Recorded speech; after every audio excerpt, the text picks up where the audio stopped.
ಮತ್ತೆ ಶಿಕ್ಷಣದ ಅವಕಾಶಗಳು SSLC ನಂತರ ಮತ್ತೆ PUC ನಂತರ ಏನೇನಿದೆ ಅನ್ನೋದನ್ನ ಒಂದು ಸಂಕ್ಷಿಪ್ತವಾಗಿ ಒಂದು 60 ಪುಟಗಳ ಒಂದು ಬುಕ್ಲೆಟ್ ಅನ್ನ ಒಂದು ತಯಾರು ಮಾಡಿದ್ದೀವಿ. ಕನ್ನಡ ಮತ್ತೆ ಇಂಗ್ಲಿಷ್ ನಲ್ಲಿ ಆ ಪುಸ್ತಕವನ್ನ ಇವತ್ತು ಲಾಂಚ್ ಮಾಡಲಿಕ್ಕೆ ಮತ್ತೆ ನಮ್ಮ ಸಂಸ್ಥೆಯಿಂದ ಕೌಶಲ್ಯಾಭಿವೃದ್ಧಿಗೆ ಅನುಕೂಲ ಆಗಿದ್ದ ಒಂದು ಸ್ಕಾಲರ್ಶಿಪ್ ಆಪ್ಟಿಟ್ಯೂಡ್ ಟೆಸ್ಟ್ ಅಂತ ಮಾಡ್ತೀವಿ.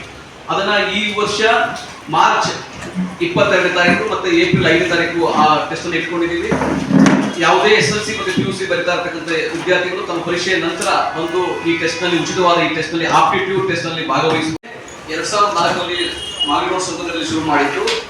ಈಗ ಕರ್ನಾಟಕ ರಾಜ್ಯದಾದ್ಯಂತ ಯಾವ ಮಾಹಿತಿ ಯಾವ ರೀತಿ ಇರಬೇಕು ಅನ್ನೋ ಫ್ಲೋದಲ್ಲಿ ಅವರು ಪುಸ್ತಕವನ್ನು ಓದಿದ್ರೆ ಅಥವಾ ನೋಟ್ ಮಾಡಿಕೊಂಡು ತಾವ್ಗೆ ಏನ್ ಬೇಕು ಜೀವನದಲ್ಲಿ ಏನಾಗಬೇಕು ಮುಂದೆ ಯಾವ ವಿದ್ಯಾಭ್ಯಾಸ ಮಾಡಬೇಕು ಅಥವಾ ಯಾವ ಉದ್ಯೋಗ ಹೋಗ್ಬೇಕಂತ ಹೇಳಿ ಅವ್ರ ನೋಟ್ಬುಕ್ ಅಲ್ಲಿ ಬರೆದುಕೊಂಡು ಅದನ್ನ ಮನೆಯವರ ಜೊತೆಗೆ ಚರ್ಚೆ ಮಾಡಿ ತೀರ್ಮಾನ ಮಾಡುವಂತ ಸಕಾಲ ಇದು.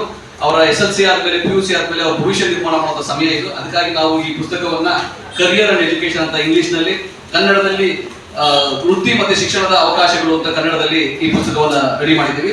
ಇದು ನಾವು ಉಚಿತವಾಗಿ ಹಂಚ್ತಾ ಇದ್ದೀವಿ. ಈ ಸ್ಯಾಟರ್ಡೇ ನಾವು ಬೆಳಗ್ಗೆ ಟೆಸ್ಟ್ ಆಗುತ್ತೆ, ಸಂಜೆ ನಾವು ಅವ್ರಿಗೆ ರಿಸಲ್ಟ್ ಅನ್ನು ಅನೌನ್ಸ್ ಮಾಡಿ ಸರ್ಟಿಫಿಕೇಟ್ ಕೊಡ್ತೀವಿ. ಆ ಸರ್ಟಿಫಿಕೇಟ್ ನ ಉಪಯೋಗಿಸಿಕೊಂಡು ನಮ್ಮ ಯಾವುದೇ ಶಾಖೆಗಳಲ್ಲಿ 62 ಶಾಖೆಗಳಲ್ಲಿ ಎಲ್ಲಿ ಬೇಕಾದ್ರೂ ಅವರು ಅಡ್ಮಿಷನ್ ತಗೋಬಹುದು. ಅಪ್ ಟು 75% ಅವ್ರಿಗೆ ಆ ಫೀಸ್ ನಲ್ಲಿ ಏನು ನಾರ್ಮಲ್ ಆಗಿ ಫೀಸ್ ಇರುತ್ತೆ ಅವರಿಗೆ ರಿಡಕ್ಷನ್ ಇರುತ್ತೆ. ಫಾರ್ ಎಕ್ಸಾಂಪಲ್ ಆರ್ಟಿಫಿಷಿಯಲ್ ಇಂಟೆಲಿಜೆನ್ಸ್ ಕೋರ್ಸ್ಗೆ ನಾವು ಯೂಶಲಿ ಯಾವುದೇ ರೀತಿಯ ಸಂಸ್ಥೆ ತಗೊಂಡ್ರು ಕೂಡ 80,000 ರೂಪಾಯಿ ಫೀಸ್ ಮಾಡ್ತಾರೆ. ಆರ್ಟಿಫಿಷಿಯಲ್ ಇಂಟೆಲಿಜೆನ್ಸ್ಗೆ ಅತ್ಯಂತ ದೊಡ್ಡ ಯಾವುದೇ NIT ಆಗ್ಬೋದು ಅಥವಾ ಅಥವಾ ಯಾವುದೇ ದೊಡ್ಡ ಸಂಸ್ಥೆಗಳು 80,000 ರೂಪಾಯಿ ಯಾರು ಕಡಿಮೆ ಫೀಸ್ ಮಾಡೋದಿಲ್ಲ. ಆದ್ರೆ ನಾವು ಈ ಸ್ಕಾಲರ್ಶಿಪ್ ಆಪ್ಟಿಟ್ಯೂಡ್ ಟೆಸ್ಟ್ ಮುಖಾಂತರ ಭಾಗವಹಿಸಿ ಯಾರು ಕಂಪ್ಯೂಟರ್ ಸೈನ್ಸ್ ಓದ್ಲಿಕ್ಕೆ ಇಷ್ಟಪಡ್ತಾರೆ, artificial intelligence, data science, big data, cloud computing, ಈ ತರ ಯಾವ್ಯಾವ high end course, technical course ಅನ್ನು ಯಾರು ಕಲಿಯಲಿಕ್ಕೆ ಇಷ್ಟಪಡ್ತಾರೆ ಅವ್ರಿಗೆ ಕೇವಲ 20,000 ರೂಪಾಯಿ ಫೀಸ್ ಅಲ್ಲಿ, ಅಥವಾ ಈಗ ಗೌರ್ಮೆಂಟೇ ಕೆಲವು ಸಂಸ್ಥೆ ಅವರ ಕಿಯೋನಿಕ್ಸ್ ಮುಖಾಂತರ ಗಜಾಂತರ ವ್ಯತ್ಯಾಸ, ಅದೇ ಕ್ವಾಲಿಟಿ, ಅದೇ updated latest version software training ತಗೊಳ್ಳೋದು, ಅತ್ಯಂತ ಕಡಿಮೆ ಶುಲ್ಕದಲ್ಲಿ ಅವಕಾಶ ಪಡ್ಕೊಳ್ಳೋದು, ಇದನ್ನ ಪ್ರತಿ ವರ್ಷ ಮಾಡ್ಕೊಂಡು ಬರ್ತಾ ಇದೀವಿ. ಅದಕ್ಕೆ ಇಲ್ಲಿವರೆಗೂ ನಮ್ಮ 2004 ಇಲ್ಲಿವರೆಗೂ 3 ಲಕ್ಷ ವಿದ್ಯಾರ್ಥಿಗಳಾಗಿರೋದು. ಈ ವರ್ಷ ನಾವು ಈ ಕ್ಯಾಲೆಂಡರ್ ಅಲ್ಲಿ 1 ಲಕ್ಷ ವಿದ್ಯಾರ್ಥಿಗಳಿಗೆ ತರಬೇತಿ ಕೊಡಬೇಕು ಎಲ್ಲಾ ಬ್ರಾಂಚ್ ಶಾಖೆಗಳಲ್ಲಿ ಎಂದು ತೀರ್ಮಾನ. ನಮ್ದು ತುಮಕೂರಿನ ಎಲ್ಲಾ ತಾಲೂಕುಗಳಲ್ಲಿ, ಮೈಸೂರಿನ ಎಲ್ಲಾ ತಾಲೂಕುಗಳಲ್ಲಿ, ಮಂಡ್ಯದಲ್ಲಿ, ಹಾಸನಲ್ಲಿ ತಾಲೂಕುಗಳಲ್ಲೇ ಜಾಸ್ತಿ ಇದೆ. ಸೊ ಆ ವಿದ್ಯಾರ್ಥಿಗಳಿಗೆ ಬೆಂಗಳೂರಿನ ಗುಣಮಟ್ಟ ವಿದ್ಯಾಭ್ಯಾಸ, ಶೈಕ್ಷಣಿಕ ಕೌಶಲ್ಯಾಭಿವೃದ್ಧಿ ಅಲ್ಲಿ ಸಿಗಬೇಕು ಅನ್ನೋ ಒಂದು ಉದ್ದೇಶದಿಂದ ನಾವು ಈ ರೀತಿಯಾಗಿ ಒಂದು ಸ್ಯಾಟ್ ಅನ್ನ ಮಾಡ್ತಾ ಇದ್ದೀವಿ.